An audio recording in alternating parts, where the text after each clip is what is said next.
Hi everyone, pre board exam हुए, आपके numbers आए। केमिस्ट्री की अगर मैं बात करूं तो आपके नंबर आए कहीं ना कहीं 36, 37, 39, 42। मतलब आपके जो नंबर आए हैं वो बिलो एवरेज है। इसका मतलब हुआ कि आपको अता पता था नहीं एग्जाम का, आपको पता नहीं था कौन से इंपॉर्टेंट टॉपिक्स हैं, कौन से ऐसे टॉपिक्स हैं जहां से क्वेश्चन बार बार आता है। क्योंकि वो जो प्री बोर्ड पेपर हालांकि आपके स्कूल वाले ही बनाते हैं, लेकिन वो इतना लेवल रखते हैं कि आप बोर्ड में कॉम्पीट कर पाओ। मतलब उनका जो लेवल होता है वो अच्छा खासा होता है। तो अगर आप यहां पे नंबर नहीं आए हैं, आपके प्री बोर्ड में नंबर नहीं आए, मतलब कहीं ना कहीं गड़बड़ी है। इसका मतलब यह है कि तुम्हें आधी से ज्यादा, मतलब अगर मैं बोलूं तो 70% चीजें आपको पता ही नहीं है। तो इस वीडियो में अपन यही बात करेंगे कि अगर आपको कुछ भी नहीं आता है, तुम्हारी सिचुएशन बहुत डामाडोल है, डाइसी सी हो रखी है कि यार कभी मैं ये पढ़ूं ये ना पढ़ूं, कौन से इंपॉर्टेंट टॉपिक्स हैं, तो अभी आपका बेस्ट टाइम है। क्योंकि अभी से लेके अगर मैं एग्जाम्स की बात करूंगा तो मैक्स टू मैक्स 10 से 12 दिन है। अगर आपके पास इंग्लिश का पेपर है तो, हिंदी का नहीं है उनके लिए, ठीक है। तो आप अपने हिसाब से लिखते हुए चलेगा। अगर हिंदी का पेपर है तो 10 दिन, नहीं है तो 12 दिन, तो आपके पास 10 to 12 डेज है अप्रोक्सीमेटली। उसके बाद आपका केमिस्ट्री का पेपर होगा, ठीक है। बीच में आप पढ़ नहीं सकते क्योंकि हिंदी और अंग्रेजी दोनों को पेपर आ गए हैं। तो मैं सिर्फ और सिर्फ आपको जो शेड्यूल बता रहा हूं वो बता रहा हूं नेक्स्ट 10 डेज का, और उसमें आपके कौन से इंपॉर्टेंट टॉपिक्स है जो अब आपको कवर करने हैं। अब मतलब अभी जब ये वीडियो मैं बना रहा हूं, जब अब ये आप वीडियो देख रहे हो तभी से आपको स्टार्ट करना है। नहीं तो दोस्त, अगर तुम ये सोचो कि 24, 25, 26 को, मतलब ये जो आपके 3 दिन है, क्या है, 22 को पेपर है, तो 23, 24, 25, 26 4 दिन में आप अगर ये सोच रहे हो कि मास्टर मैं 4 दिन में पूरी ऐसा बवाल काट दूंगा, पूरी केमिस्ट्री कर लूंगा, तो दोस्तों थोड़ा सा जो आपका सपना है ना, जो अच्छे सपने में जी रहे हो, वो अभी अभी ही उठ जाइए फटाफट से। मैंने आपको पहले ही बहुत बार बता रखा है कि अगर आपको केमिस्ट्री में नंबर लाने हैं, ऑर्गेनिक पक्की कर ले। ऑर्गेनिक नहीं है अच्छी तो भाई साहब तेरे तो 33 नंबर ऐसे ही गए। लास्ट में यहां पे देख लो, 1 2 3 4 5, ये वाले नंबर्स ऐड कर लो, ये वाले नंबर ऐड कर लो, 33 निकल के आएगा। अब बात करते हैं, अगर कुछ भी नहीं पढ़ा है, जो वीडियो का टाइटल है उसी पे अपन रहते हैं, तो मैं आता हूं आपके सिलेबस पे। बिल्कुल जब कुछ नहीं आता है, जब बिल्कुल शून्य पे सवार होते हैं, जब बिल्कुल जीरो पे होते हैं, तो अपन क्या करते हैं, अपन बिल्कुल बैक टू स्क्वायर वन पे जाते हैं ना, पहले स्क्वायर पे जाते हैं कि कहां से अपन ने स्टार्ट किया था। तो अपन ने स्टार्ट सिलेबस के से किया था, खत्म भी अपन सिलेबस पे ही करेंगे। तो अभी के लिए आप अपना पेन उठाइए और जो जो मैं आपको टॉपिक बता रहा हूं हर एक चैप्टर के, उसको रख लो, जिंदगी भर काम आएंगे। जिंदगी भर मतलब नेक्स्ट 10 डेज के बाद जो आपके एग्जाम स्टार्ट होंगे तो केमिस्ट्री में काम आएगा। उसके बाद जो भी आपके कॉम्पिटेटिव लेवल एग्जाम होंगे, नेशनल लेवल एग्जाम होंगे, उसमें भी आपका हेल्प करेगा, बीएड, सीयूईटी, नीट या फिर जेई। अब सुनिएगा, सॉल्यूशन चैप्टर ओरली बताऊंगा, ओरली आप लिखते हुए चलिएगा। सॉल्यूशन चैप्टर के बारे में अगर मैं बात करूं तो भाई साहब कॉलिगेटिव प्रॉपर्टी इधर से घुसाओ और यहां से निकलनी नहीं चाहिए, क्योंकि relative lowering in vapour pressure, elevation in boiling point, depression in freezing point, osmotic pressure, यहां चारों में से आपके 3 या 4 नंबर आराम से फंसेंगे।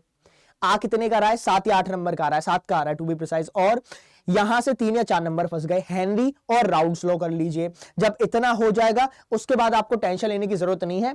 जो अपना लास्ट वाली कॉलिगेटिव प्रॉपर्टी है वो है मेरे पास ऑस्मोटिक प्रेशर, वहीं से आता है एक वॉन्ट ऑफ फैक्टर, उधर से क्वेश्चन आ जाएगा। आपके नंबर हो गए ये पक्के।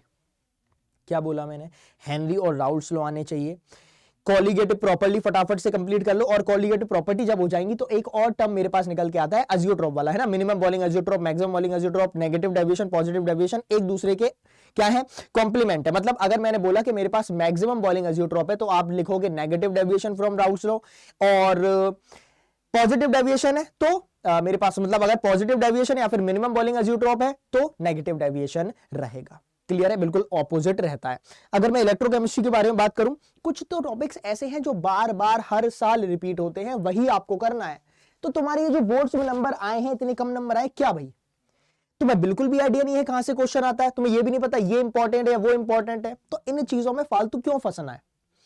जो है यहां से क्वेश्चन बार बार आता है, मैं आपको बता रहा हूं, मैं भैया ऐसे कुछ भी नहीं बोल रहा हूं, क्योंकि मैं हर साल हम लोग वो क्वेश्चंस देखते हैं जो हर साल रिपीट होते हैं। हर साल के प्रीवियस ईयर पेपर मेरे पास पड़े हुए हैं, मैं बताता हूं कि यहां से क्वेश्चन आता है, यहां से नहीं आता है, रिडॉक्स से क्वेश्चन आता है।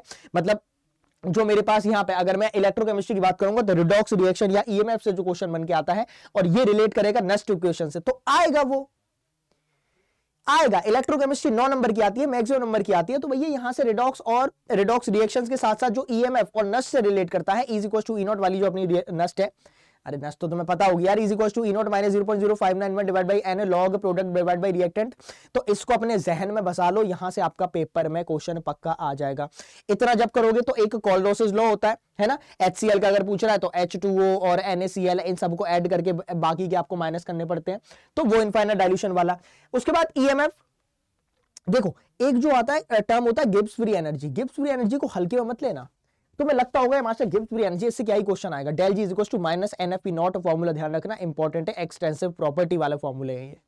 क्लियर है? अगर इतना क्लियर हुआ है तो अपन थोड़ा सा और आगे बढ़ते हैं। मोलर कंडक्टिविटी पाई एम से बहुत इतना ज्यादा नहीं आता है, पर एक दो आपको ना ड्राई सेल ध्यान रखने, जैसे मैंने आपको बताया था लिकलांज सेल है ना, लिकलांज सेल आपको ध्यान रखना है, और जिंक कैडमियम सेल, 2 सेल आप ध्यान रखिए, यहां से क्वेश्चन आ जाएगा, बाकी तो कोई दिक्कत नहीं है। इतना कर लो, मैं आपको फटाफट, आपको मुझे पता है आप ज्यादातर ऑर्गेनिक वाले मेरे साथी वेट कर रहे हैं, मैं ऑर्गेनिक का अभी बताऊंगा।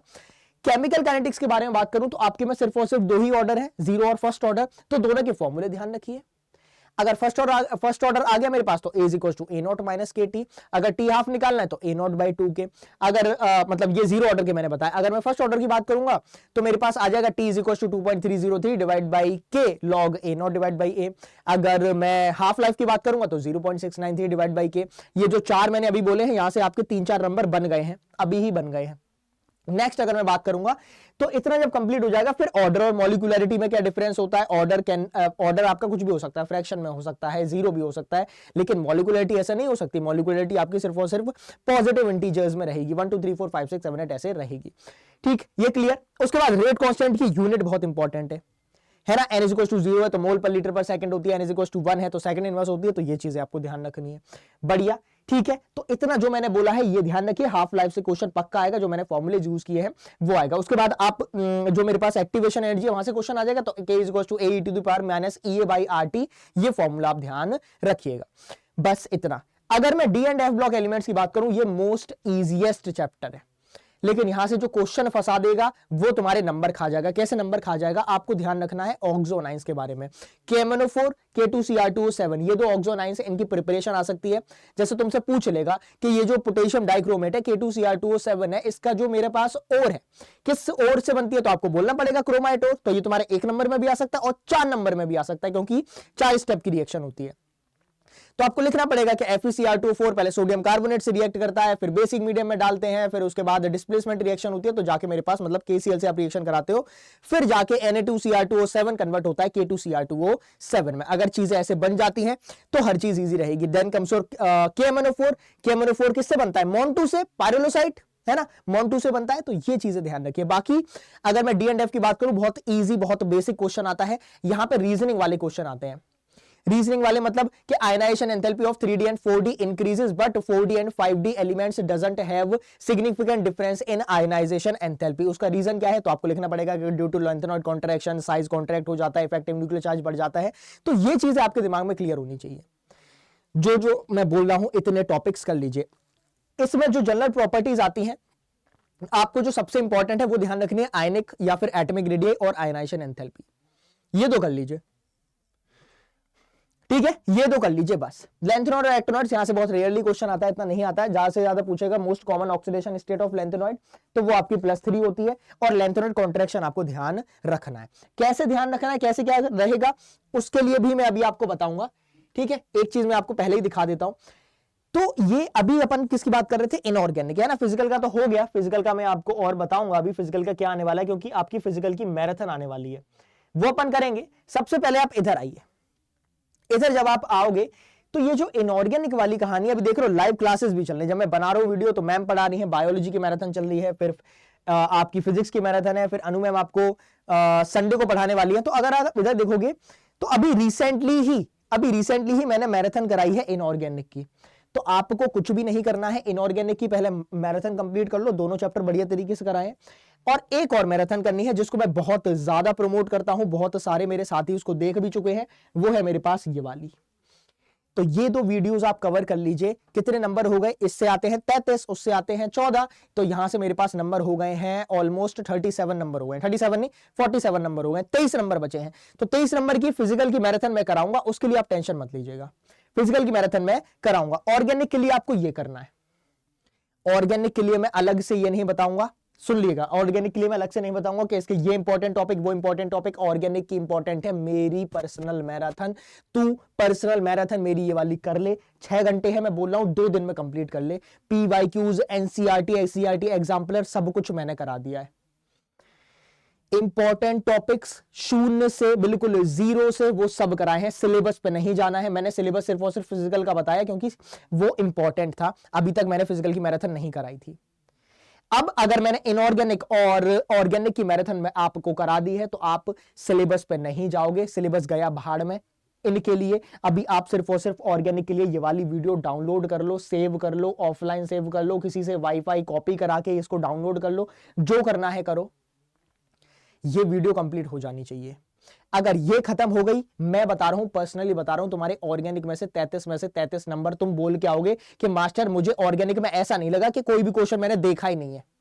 इस वीडियो की वजह से बहुत प्यार दिया है आप लोगों ने, लेकिन इसको और करते हुए चलिएगा ताकि आपको चीजें क्लियर हो। यहां पे मैंने इंपॉर्टेंट टॉपिक्स जितना भी इंपॉर्टेंट है वो बताते हुए चला है, ठीक है। इसी के साथ आज की कहानी, इस वाली कहानी के भैया क्या इंपॉर्टेंट है क्या नहीं है वो आपको मैंने बता दिया है। एक चीज मैं आपको बता दूं कि अपनी जो फिजिकल की मैराथन होने वाली है वो होने वाली है 13 तारीख को, 13 फरवरी को, है ना। तो जो वीडियो पहले देख रहे हैं उनके लिए, जो अगर बाद में वीडियो देख रहे हैं 13 के बाद, तो आपकी मैराथन फिर चैनल पे आपको मिल जाएगी। बाकी जो मैराथन अलाइंस है वो आपके पास ये है, उसके बाद यहाँ मैम आपकी वो रहेगी, तो नॉर्मल क्लास है, और ये है मैथ्स की मैराथन। तो फुल मैथ्स इधर, फुल फिजिक्स इधर, बायोलॉजी की फुल इधर चली रही है। और सैंपल पेपर बैच अपना रिलीज हो गया, सैंपल पेपर बैच जिसमें फ्री ऑफ कॉस्ट चल रहे हैं, तो उसको मैं पहला जो कराऊंगा वो 9 फरवरी का अपना रहेगा, मतलब कल मैं आपका एक सैंपल पेपर सॉल्व कराने वाला हूं, ठीक है। चलिए इसी के साथ मैं लेता हूं अलविदा। आप लोग पढ़ाई को अपना दोस्त बना लीजिए, हमदर्द बना लीजिए फॉर नेक्स्ट 1 मंथ। नहीं करोगे, ऐसा नहीं करोगे तो भैया तुम्हारी जिंदगी में बहुत ज्यादा भूचाल आने वाला है। तुम्हारे यहां से अभी तुम अगर यहां हो, पढ़ाई नहीं करोगे, डिक्लाइन आता रहेगा। एक वक्त आता है जिंदगी में जब आपको बहुत मेहनत करनी पड़ती है, बिल्कुल ऐसी मेहनत करनी पड़ती है। एक वक्त देता है भगवान, आपको एक वक्त देगा कि आपको अभी फिर डिसाइड करना पड़ेगा अभी मेहनत करूं या नहीं करूं। मेहनत करोगे तो आपकी जिंदगी वहां से बढ़ती हुई चलेगी, नहीं तो दोस्त फिर वो जिंदगी तो हर कोई काट लेता है ना।